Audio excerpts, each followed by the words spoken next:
And now we Wir need to müssen go als that EU last mile on the vollständig energy unabhängig transition. von russischen As the European Energieimporten Union, we werden. need to become completely independent of Russian energy Bis imports. 2030 sollen By erneuerbare Energien den 2030, Anteil we von want mindestens renewable energies to account for at 42,5% least am Energieverbrauch der 42.5% EU of erreichen. final energy consumption in Für the diesen EU. hohen Anteil müssen wir jetzt And to achieve that big Infrastruktur schaffen. proportion, we now need to build the Denke hier infrastructure we an die need. Beschleunigung des I europäischen have in mind Netzausbaus accelerating the und den Ausbau European von expansion of Speichern. networks and developing Dazu gehört storage. auch ein effektiver It also europäischer means an Strommarkt. effective European Schauen electricity wir auf unsere market. gemeinsamen Prioritäten für die Let's have a Zukunft. look at our shared Wir wollen priorities for die the future. We Energiesouveränität want erreichen to achieve und energy sovereignty. Versorgungssicherheit stärken. We want to strengthen Hierfür energy wichtig sind zum Beispiel die security. Stärkung der And important nationalen for that are, for Energieproduktion und example, der a europäischen, reinforcement of national des energy europäischen generation Hochlaufs and von the Wasserstoff. European hydrogen market ramp-up. Europa soll der erste klimaneutrale Europe Kontinent wants to bis be the first 2050 climate werden. neutral continent by Hierfür 2050. dekarbonisieren wir das And to achieve that, Energiesystem, we are verbessern wir decarbonizing die our energy system, Energieeffizienz und erhöhen improving die energy Flexibilität. efficiency, and enhancing flexibility. Deutschland und Frankreich kommen im Herzen Europas At the heart of eine Europe, wichtige Germany Rolle and zu, France play an important role, insbesondere bei den Interkonnektoren especially und beim with the Ausbau der Netze und der interconnectors and Speicher.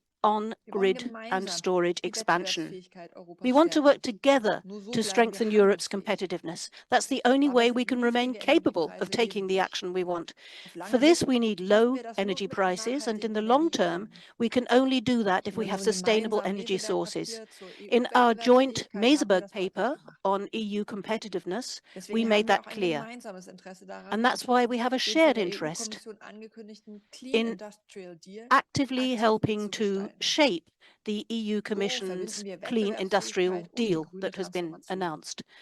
That is Für how we unsere link Souveränität, competitiveness with the green Unabhängigkeit und transition. Versorgungssicherheit ist ein For our integrierter sovereignty, our europäischer independence, Strom- and und energy Binnenmarkt essentiell. security, the Die integrated Vorteile liegen doch European wirklich auf der power Hand. market, the single Geringere integrated Kapitalkosten electricity market, für is Investitionen in essential. die Erneuerbaren. The advantages are Wir obvious. brauchen Lower sortiere capital costs for investment in Backup-Kapazitäten und renewables. haben eine geringere We need less Preisvolatilität. backup capacity, and we have Außerdem less können wir so price mögliche volatility. Versorgungsengpässe verringern. And we can also reduce Der potential grenzüberschreitende Stromhandel bottlenecks ist für in alle auch supply. ökonomisch effizienter. Cross-border electricity Und trading durch is die economically Vernetzung sind more wir efficient viel for everybody. resilienter. And by Kurz, networking, we become much more gemeinsam resilient. geht's So, uns besser. together, we're better off. Unseren europäischen Strommarkt fit To für die make our Zukunft zu machen European und electricity langfristig die market fit Strompreise for zu the future reduzieren, and to haben wir reduce uns auf power eine enge prices in the long Zusammenarbeit term, geeinigt. we've agreed to commit Unsere to Stromsysteme close können noch viel cooperation. flexibler werden. Because our electricity Diese systems could be Flexibilität ist more entscheidend für einen flexible, and this wettbewerbsfähigen flexibility is Strommarkt, decisive ganz if we unabhängig want a vom jeweiligen competitive nationalen power market, Energiemix. quite independently Deswegen of wollen wir our in den energy nächsten Jahren mix die in each country. Nachfrageflexibilität So in the verbessern und coming die years, we want Hindernisse to beseitigen. improve Dafür flexibility wollen wir on the demand side Flexibilitätsanreize by schaffen, overcoming ein hurdles. besseres That means we want to Verbrauchsmonitoring create ermöglichen incentives for und die flexibility, Netzstabilität weiter facilitate verbessern. better monitoring of Wir haben viele consumption, Optionen, and die improve network Flexibilität zu stability. erhöhen und We können have jetzt immer various weiter voran. options to Seit dem improve 1. flexibility, Januar and we're making a lot of 2025 progress. gilt in Deutschland Since the 1st of January beispielsweise das Recht auf 2025, den for example, in Einbau Germany, eines we have Smart Meter. enshrined the right to a smart meter. Ein starkes, vernetztes A europäisches strong Stromnetz networked und ein European integrierter electricity Strommarkt network sind and an Kernelemente integrated für power market langfristige are core Energiesicherheit und elements for that bezahlbare long-term energy Strompreise. security Das and gilt für die affordable Verbraucherinnen und Verbraucher electricity prices. ebenso That wie für applies both to Unternehmen. consumers and to Unsere companies. Stärke liegt wirklich in Our strength europäischen really Verbund. does lie in our European Das ties. deutsch-französische Tandem kann in The der EU und Franco-German international tandem within einen the EU wesentlichen Beitrag and zur in the Umsetzung der international arena Energiewende leisten. can make a Das substantial stärkt unsere contribution Wirtschaft, to unsere achieving the Gesellschaft energy und transition. unsere That will Demokratie strengthen our economy, gleichermaßen. our society, In and our diesem Sinne democracy. wünsche ich Ihnen And heute in that eine spirit, I wish erfolgreiche you a successful Konferenz. conference today.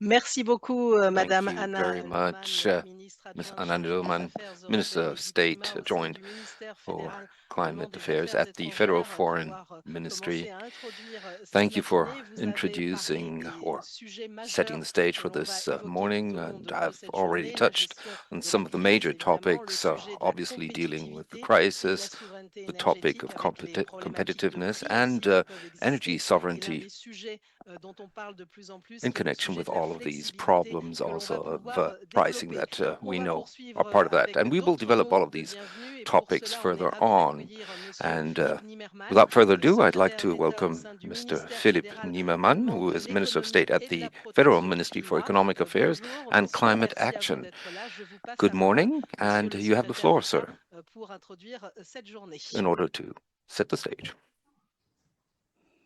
Vielen Dank, sehr geehrte Frau Thank you very Staatsministerin, much, liebe Anna, sehr geehrte Frau Generaldirektorin, liebe Miss Sophie. Minister of State Lührmann, Anna, General Director, Mr. Rösner, Ms. Croiset.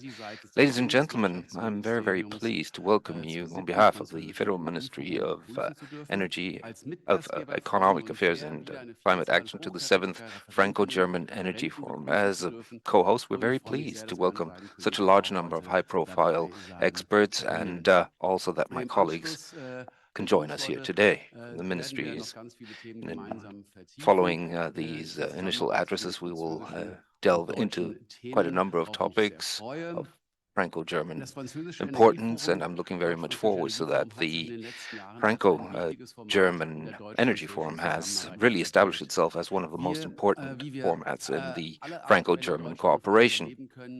As we are all witnessing currently in Germany and in France, the coalition and government setup is becoming increasingly problematic also due to the majorities that exist, and therefore it is all the more important and vital to have this continuous exchange between both our countries. And this forum, as such, is a stability anchor for the Franco-German dialogue and exchange. The Franco-German Office for Energy Transition is a very particular special project that was born out of the cooperation in terms of energy policies of the relevant line ministries in France, and we really cherish this Franco-German cooperation. Your work is really absolutely vital. Mr. Rösner and your entire team at the Franco-German Office for Energy Transition, in particular Ms. Pizzotti, who is working with your team in Berlin and with our ministry, I'd like to thank you very much for your work. The organization of the 7th edition of the Franco-German Energy Forum in this year was facing particular challenges also against the backdrop of changes in the run-up, and therefore thank you very much for your hard labor.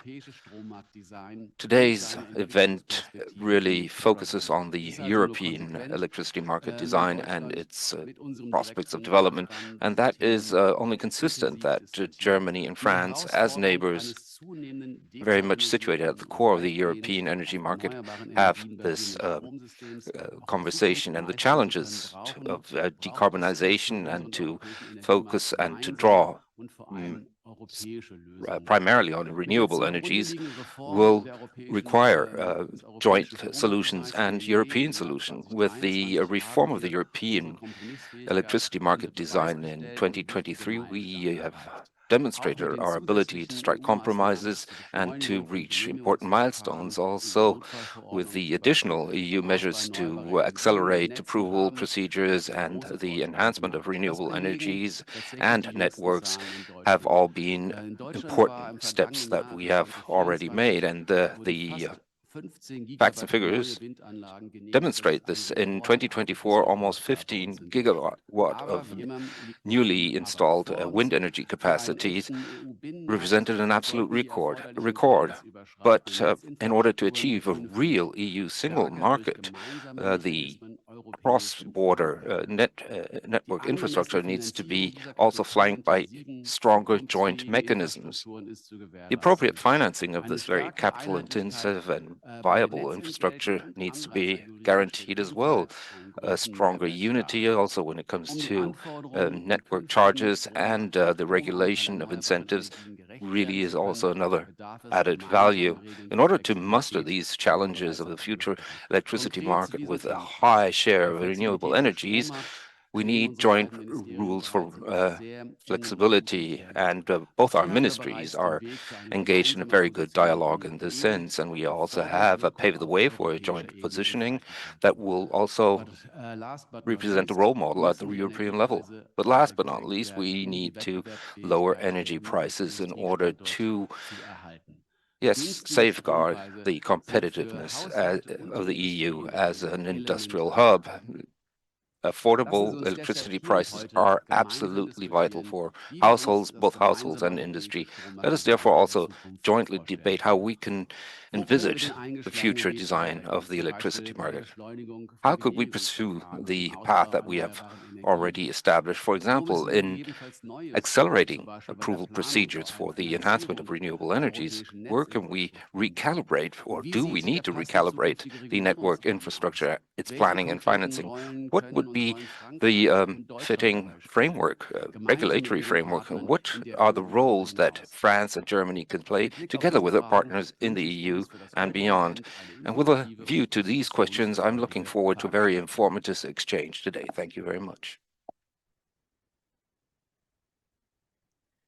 Merci beaucoup, Monsieur le secrétaire d'État Thank you Philippe very much, Nimmermann, secrétaire d'État Philip au Nimmermann, ministère fédéral allemand de l'économie et de from la the protection du climat. Vous German avez Federal souligné Ministry for Economic encore le Affairs and sujet de la Climate question du Action. prix, You underlined qui the est un question sujet majeur of et qui va price once évidemment again, which revenir is a key régulièrement tout topic, au long de la which journée. will of course come back L'importance regularly des échanges throughout entre the les deux day. It's very pays, vous parlez important d'une encre de for us, of course, stabilisation. to Ça talk sera d'ailleurs about l'objet du relations dialogue between que vous the two aurez juste countries. après ces mots There's the de question bienvenue avec of la these représentante two countries du as a real ministère de anchor l'économie, des of finances et de la stability. souveraineté industrielle et We're going numérique to be talking qui about that va as well intervenir from maintenant. Madame Sophie Morlon, Sophie merci Morlan, beaucoup who's d'être from the avec French nous. Vous êtes Ministry of the donc directrice Economy, générale de Finance and l'énergie et du Industrial climat au sein and de ce Digital ministère. On est Sovereignty. ravis de You're vous the accueillir Director également General pour for ce Energy and the forum Climate within this franco-allemand ministry, and en we'd like ligne to et thank je you vous for passe being la with parole, us Madame la for directrice this générale, online là forum. encore pour Let me hand introduire cette over to matinée. you Merci à to vous, say a Madame few Sophie. words of welcome.